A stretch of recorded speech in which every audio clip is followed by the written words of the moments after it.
Hoy tenemos a Julio Trujillo, un gran poeta, un gran editor y un buen amigo de este programa. Querido Luis, ¿cómo estás? Muy bien, querido Camacho. Gustazo tener aquí al querido Julio Trujillo. No, hombre, el gusto es mío, queridos amigos. Gracias por invitarme. Además es mi editor, así que Sí, por eso dije de este programa. Así que doble felicidad me da que esté por aquí.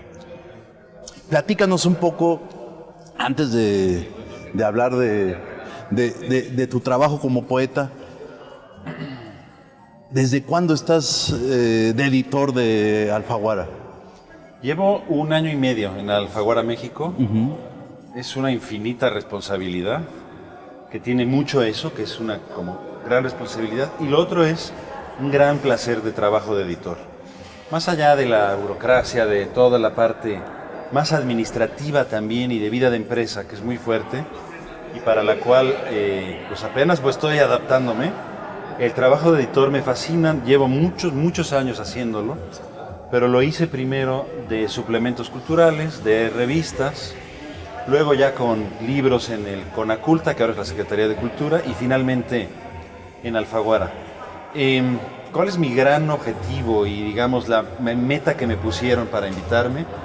Fue consolidar el catálogo de Alfaguara México y renovarlo, porque se empezaba a sentir una cierta como estasis. Se estacionó Alfaguara México en algún momento dado. Son muy buenas las voces, pero no había una renovación generacional. Eso no quiere decir que yo vaya a invitar a escritores debutantes, porque Alfaguara ya es para escritores de probada carrera, claro, ya consagrados, con 2 o 3 libros publicados, pero sí nuevas voces para Alfaguara, que están en otros sellos y que podían consolidarlo. ¿Cómo es el esta caso nueva de versión. nuestro querido Luis? Bueno, es el caso de L.M. Oliveira, que es mi querido amigo y es una de las fichajes que más contento me tiene. Y así como contigo, hay pues una media docena de nuevas voces que aparecerán en el 2018 y que espero que conviertan el sello en algo atractivo otra vez, sexy. Dejó de serlo un poco, las editoriales independientes entraron muy fuerte, las que conocemos, Almadía, Sexto Piso, Era, pero también unas mucho más pequeñas, Surplus, por ejemplo, editoriales Nitro, editoriales españolas donde autores mexicanos prefieren publicar primero, como es el caso de Yuri Herrera en Periférica. Entonces todo ese mundo de pequeños editores muy agresivos, muy buenos editores, con muy buen gusto, con un trato personalizadísimo de sus autores, vino a ser mi competencia más real, más allá de el otro gran grupo editorial con el que competimos. Entonces, mi ventaja es que estos autores son amigos míos de toda la vida.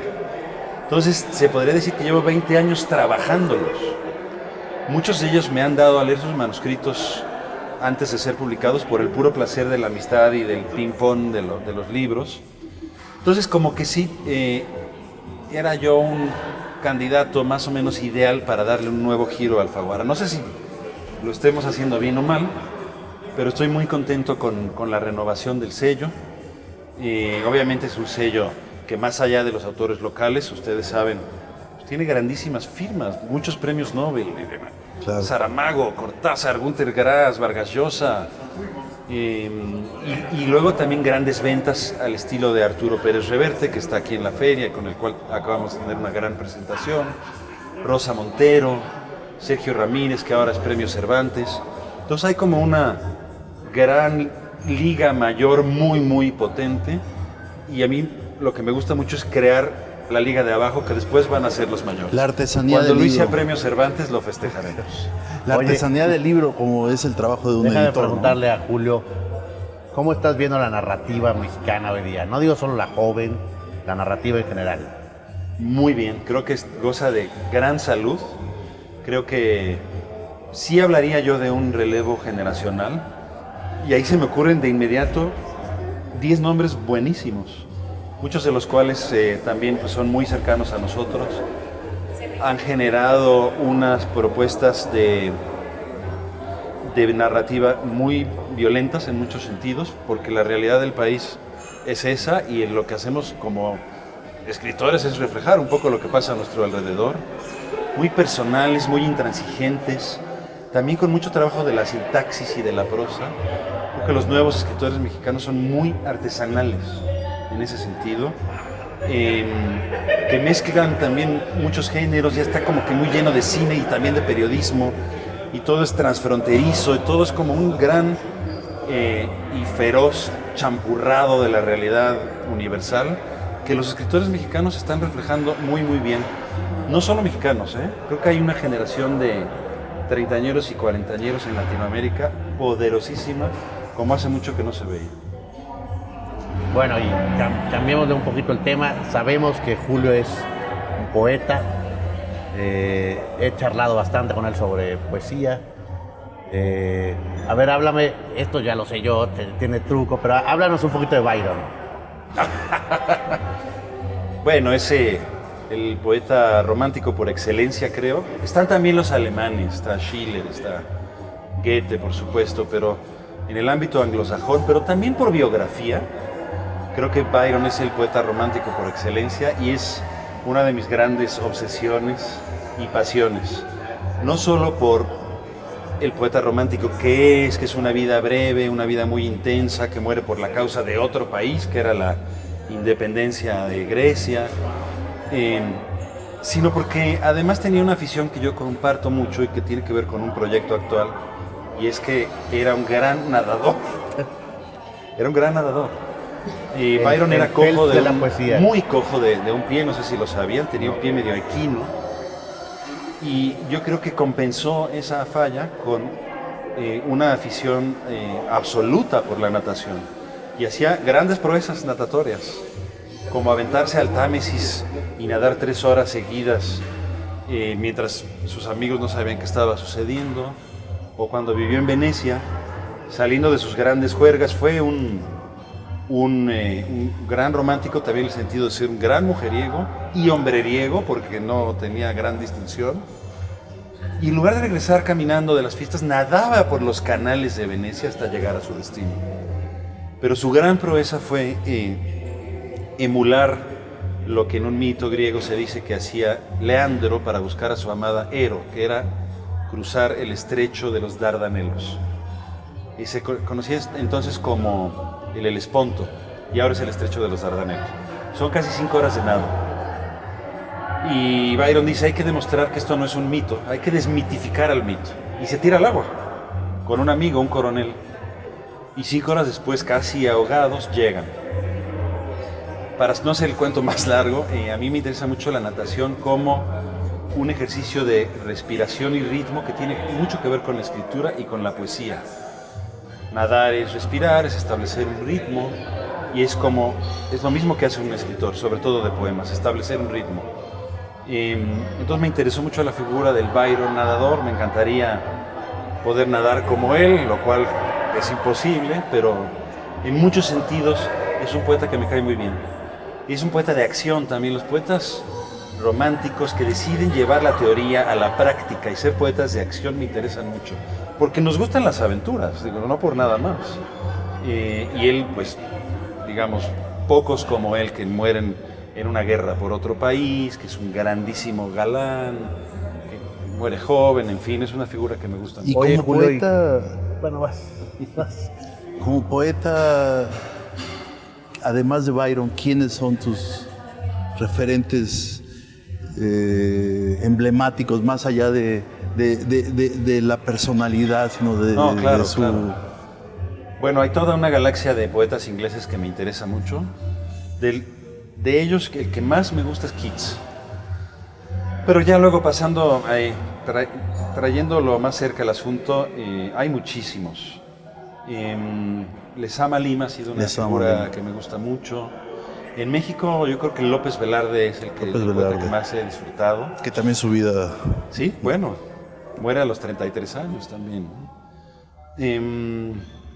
¿Quién más? Bueno, hay un poeta argentino que se llama Héctor Biel Temperley, medio de culto, medio secreto, no se le conoce mucho. También era un nadador y tiene un gran libro que se llama Kroll, que recomiendo mucho y ha sido un hallazgo muy importante para mí. Tiene otro libro que se llama Hospital Británico, que narra su propia trepanación. Ahí le operan el cerebro y en un estado medio de alucinado escribe Hospital Británico. Es un libro maravilloso, fuera de serie, un poco también fuera de todo tipo de raciocinio, pero que lo que queda es un testimonio muy fuerte de lo que es su paso por el hospital y la operación cerebral. Pero hay muchos otros. Pessoa es un poeta que me gusta mucho. Y de mexicanos contemporáneos yo creo que hay un puñado de escritores jóvenes muy, muy interesantes. Pienso en Óscar de Pablo, que es un escritor un poquito abajo de mi generación. Luis Felipe Fabre y una inteligencia crítica y humorística que me interesa mucho. Todos unidos por una distancia absoluta de la solemnidad. Ya no creen en lo sublime, ya no creen en el poeta, ya no creen en Octavio Paz, para decirlo en 2 palabras. Son como muy horizontales, son hipercríticos, son poetas críticos, lo cual me interesa. Y ya no declaman, todo es mucho más a nivel de la conversación. Y hay mucho humor y hay mucha crítica. Y eso me gusta mucho en la nueva escritura mexicana. Oye, Julio, vienes con un libro. Sí. El acelerador de partículas. Es un libro de poesía que está editado por Almadía. Sí. Una casa editorial también muy generosa, muy buena. Háblanos un poco. El libro es hermoso. Digamos, los señores de Almadía suelen hacer libros muy bonitos, pero creo que el tuyo particularmente quedó verdaderamente hermoso. Tiene en las tapas, tiene unas burbujas bastante especiales, además de tener un acelerador en la portada. Pero háblanos del libro, por favor. Bueno, ya lo saben, Almadía es una editorial artesanal con un director de diseño que es un artista en sí mismo, que es Alejandro Magallanes. Y yo siempre he dicho, pero seguro todo autor lo hace también, que los míos son los más bonitos. Pero el acelerador de partículas en particular quedó muy bien, porque Magallanes se desmagallanizó. Entonces ya no están sus figuras medio infantiles con un trazo semitorpe que le conocemos, sino que lo llevó todo a la abstracción, a la ciencia, por el título mismo, y quedó un libro como objeto maravilloso. Y bueno, es mi tercer libro con ellos. Tenía ya antes Pitecántropo y La burbuja, ahora viene El acelerador de partículas. Y ese pues es un puñado de poemas en los que manifiesto mi asombro de estar aquí, de no entender, de ver y maravillarme de las cosas.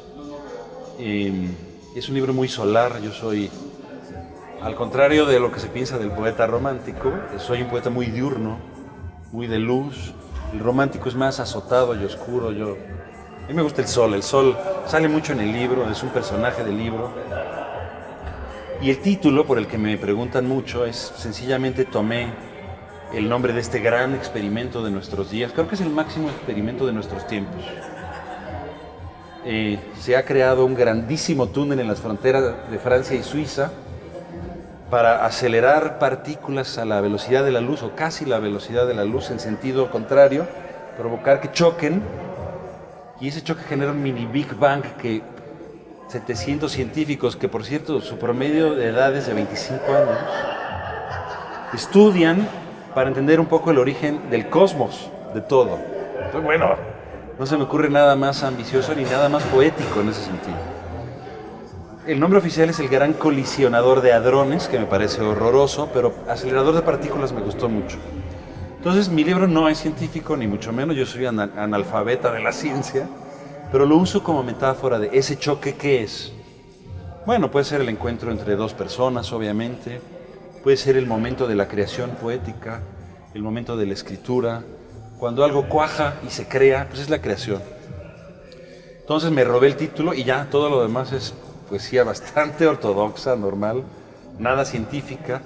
Sí hay un epígrafe de Lucrecio, que tiene un libro muy famoso, que es el de la naturaleza de las cosas, de Rerum Natura, en el que intenta él catalogar el mundo, ni más ni menos. Entonces también lo tomo un poco para seguir engañando al lector y al final ya no hay nada científico. Qué linda cosa, ¿no? Oye, tengo una duda. Me imagino que por trabajo, ¿no? O sea, por ser el jefe editor de Alfaguara, pues lees muchos manuscritos que te envían, ¿no? Pero ¿qué lees que no sea relacionado con tu trabajo? Es decir, ¿Qué te gusta leer? Cuando estás en casa y dices, hoy no trabajo, hoy disfruto, ¿qué libros son? Justo escribí mi columna de los lunes el día de ayer para que saliera hoy, y ahí justo decía que tal vez la edad nos separa de la ficción. Yo, conforme crezco, leo menos ficción. Se me antoja más entender la realidad en la que vivo, y entonces me pongo a leer mucho ensayo, mucha biografía. La poesía es otro tema, eso ahorita entramos a eso. Entonces, por trabajo leo muchísimas novelas, pero por gusto cada vez leo menos de ellas. También está bien, porque si estoy leyendo 3 al día, no voy a llegar a leer una 4ª novela a mi casa. Me gusta mucho como el ensayo lírico, filosófico, medio amateuresco, no pesado, de grandes filósofos, al estilo de Steiner. Todo el tiempo lo estoy leyendo, cada cosa nueva que saca lo leo. 7 biografías de Byron ahora para la investigación Tengo todo un proyecto sobre natación y poesía, que ya les decía. Y luego mucha poesía, muy poco actual. Como decía, hace poco decía Pérez Reverte, y coincido plenamente con él, que el presente es muy vulgar. Y yo pues siempre estoy leyendo poetas de otros siglos incluso, obviamente sin perder de vista a mis contemporáneos, pues porque me interesa el presente por más vulgar que sea, pero poetas muertos.